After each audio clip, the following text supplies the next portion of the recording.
Hello all. तो आज हम लोग स्टार्ट करने जा रहे हैं alternative statements of second law of thermodynamics. इसमें दो स्टेटमेंट है।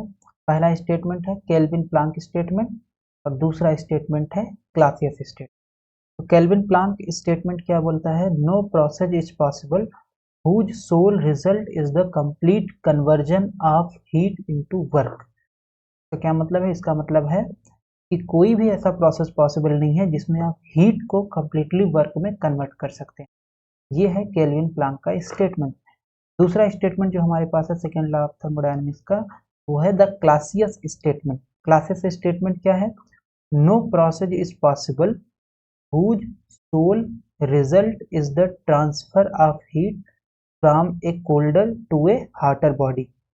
तो क्या मतलब है कि ऐसा कोई प्रोसेस नहीं पॉसिबल है जिसमें आप लोअर टेम्परेचर से हीट लेकर के हायर टेम्परेचर को पास कर दें without any extra work done. जैसे अगर हम बात करें, हमारे पास कार्नो रेफ्रिजरेटर होता है, उसमें क्या होता है कि ये हो गया हमारे पास कार्नो रेफ्रिजरेटर। ये तो ये क्या करता है, यहाँ से Q2 हीट लेगा और यहाँ पे Q2 plus W heat higher temperature को रिजेक्ट कर देगा। इसके लिए लेकिन आपको करना क्या पड़ेगा? एक एक्स्ट्रा वर्क प्रोवाइड करना पड़ेगा। तो लोअर टेम्परेचर T2 से हीट लेगा ये कार्नो रेफ्रिजरेटर। कार्नो रेफ्रिजरेटर क्या करेगा, यहाँ ये कार्नो रेफ्रिजरेटर ग्रीन से जो बना हुआ है, ये लोअर से हीट लेगा Q2 और हायर को हीट दे देगा Q2 प्लस W। तो इसके लिए आपको एक्स्ट्रा वर्क करना पड़ेगा। तो ये तो चीज़ पॉसिबल है।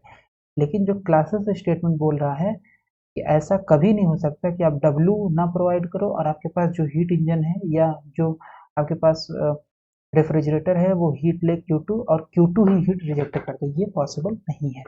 अब हम लोग इसका देखते हैं कि अगर हमारे पास क्लासियस स्टेटमेंट फॉल्स है, अगर आपने मान लिया कि क्लासियस स्टेटमेंट सही नहीं है, तो केल्विन स्टेटमेंट अपने आप फॉल्स हो जाएगा। कैसे?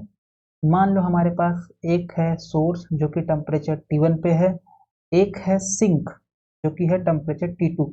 सोर्स और सिंक में क्या अंतर होता है? सोर्स जो होता है वो हमेशा हायर टेम्परेचर पे रहेगा, तो T1 का टेम्परेचर ज़्यादा है T2 से। तो मान लो हमारे पास एक हीट इंजन है, लेट से इसका नाम हमने दे दिया ए, जो कि ये रेफ्रिजरेटर है। तो ए हमारे पास रेफ्रिजरेटर है और बी जो है वो हमारे पास क्या है? हीट इंजन है।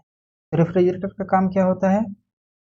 लोअर टेम्परेचर से हीट लेना और हायर टेम्परेचर पे हीट रिजेक्ट करना। और हीट इंजन का काम क्या होता है? हायर टेम्परेचर से हीट लेना और लोअर टेम्परेचर पे हीट रिजेक्ट करना। तो ये हमारे पास है कि क्लासियस स्टेटमेंट फॉल्स है। तो क्लासियस स्टेटमेंट फॉल्स होने का क्या मतलब है? हमारे पास जो रेफ्रिजरेटर होगा वो Q2 हीट लेगा और Q2 रिजेक्ट करेगा। यहाँ पे हमें किसी प्रकार के वर्क डन की जरूरत नहीं होगी। जैसे कि हमारे पास Q2 प्लस W होता है, तो यहाँ पे हमारे पास प्लस W की जरूरत नहीं है। क्यों? क्योंकि हमने ये मान लिया है कि क्लासियस स्टेटमेंट फॉल्स है। ओके, क्लासियस फॉल्स हो गया। ये जो हमारा रेफ्रिजरेटर काम कर रहा है, ये क्लासियस स्टेटमेंट के अकॉर्डिंग नहीं, उसको वायलेट करते हुए काम कर रहा है। लेकिन जो बी है, बी सही तरीके से काम कर रहा है, जैसे हीट इंजन काम करता है। तो हायर टेम्परेचर से हीट लेगा, लोअर टेम्परेचर पे हीट रिजेक्ट कर देगा Q2। तो हायर से हीट लिया Q1, लोअर को रिजेक्ट किया Q2, तो वर्क डन कितना हुआ? Q1 minus Q2। लेट से इसका हम एक कंपोजिट इंजन बना। कंपोजिट इंजन कैसे बनेगा? सबसे पहले ये T1 हमारे पास हो गया सोर्स, ठीक है।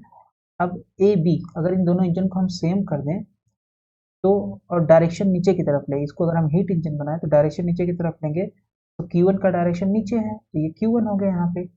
लेकिन Q2 क्या है? Q2 जो है वो सिस्टम से बाहर जा रही है हीट, तो मतलब इसका डायरेक्शन ऊपर है और इसका डायरेक्शन नीचे है। तो Q2 को अगर हमें नीचे करना होगा तो ये माइनस Q2 हो जाएगा और यहाँ पे आ जाएगा टोटल हीट कंपोजिट इंजन की Q1 माइनस Q2। क्यों? क्योंकि हमने डायरेक्शन लिया है नीचे और Q1 नीचे है लेकिन Q2 ऊपर है, तो ये हो जाएगा टोटल नेट हो जाएगा Q1 माइनस Q2।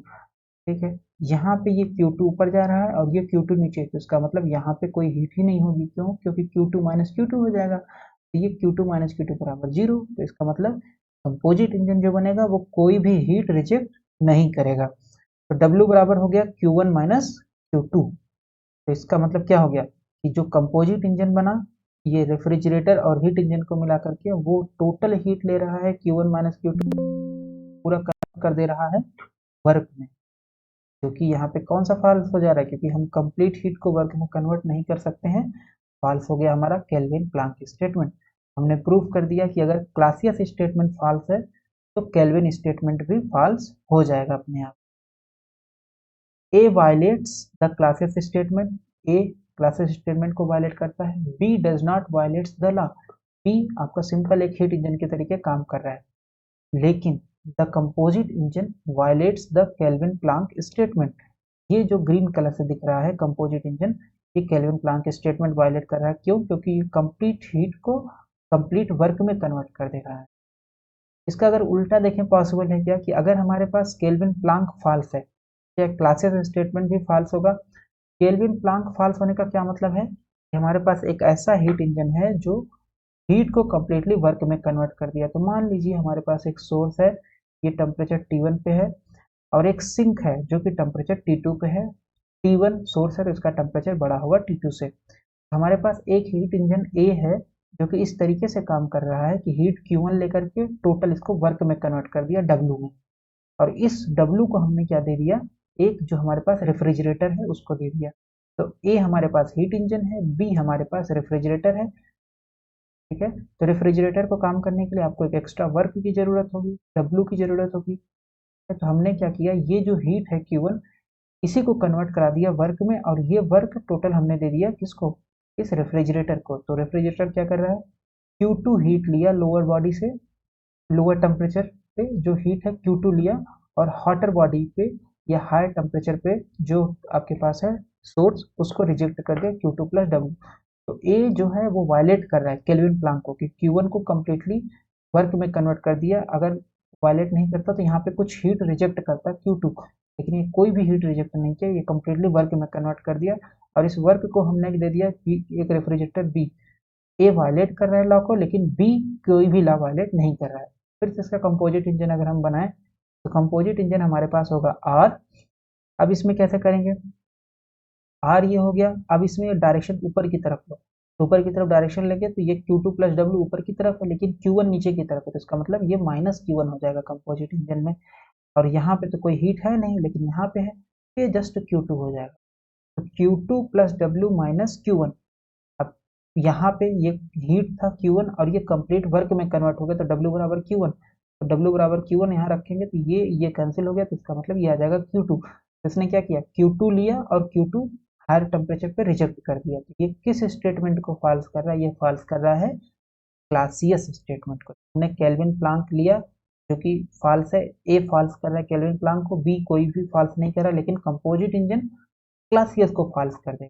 तो इससे प्रूफ होता है कि अगर केल्विन प्लांक स्टेटमेंट फॉल्स है तो क्लासियस का स्टेटमेंट भी फॉल्स हो जाएगा।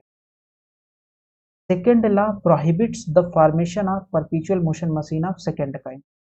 तो यहाँ से हमारे पास जो केल्विन प्लांक स्टेटमेंट है, इससे ये पता चलता है कि कंप्लीट हीट को कंप्लीट वर्क में कन्वर्ट नहीं किया जा सकता है, और ऐसी मशीन जो हीट को कंप्लीटली वर्क में कन्वर्ट कर दे उसको बोलते हैं perpetual motion machine of second kind.